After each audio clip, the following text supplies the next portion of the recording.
Today we will get more in-depth using if statements. Let's get started.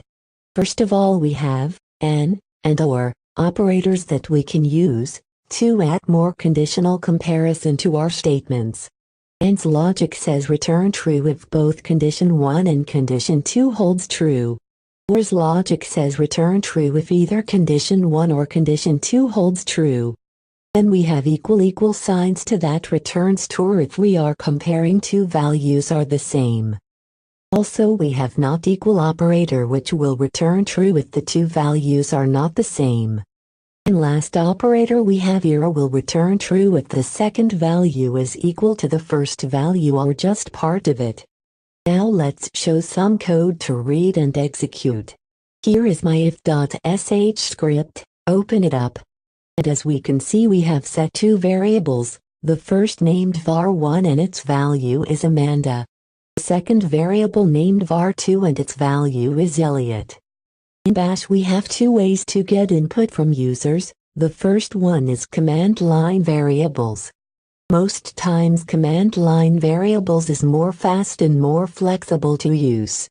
But in some cases we will need to get input from users during operation. And here where read is come in. Read is simple, just use read-p and put your message between double quotation marks. Then put the variable name to store user inputs in it. After this step you can call and use this variable as much as you want by putting $sign before its name like normal variables in Bash. Here is the first line of our if statement. And what it says is if the first name is equal to Amanda and second name is equal to Elliot, then print out welcome Amanda Elliot. And if they not equal but one of the two names is correct, then first check if it was the first name, and if it is, print welcome Amanda. If it was the second name, print welcome Elliot. Then we said, if they are both not equal but the input one is a part of the first name, say Anda. And print this was part of your name but I could identify you Amanda.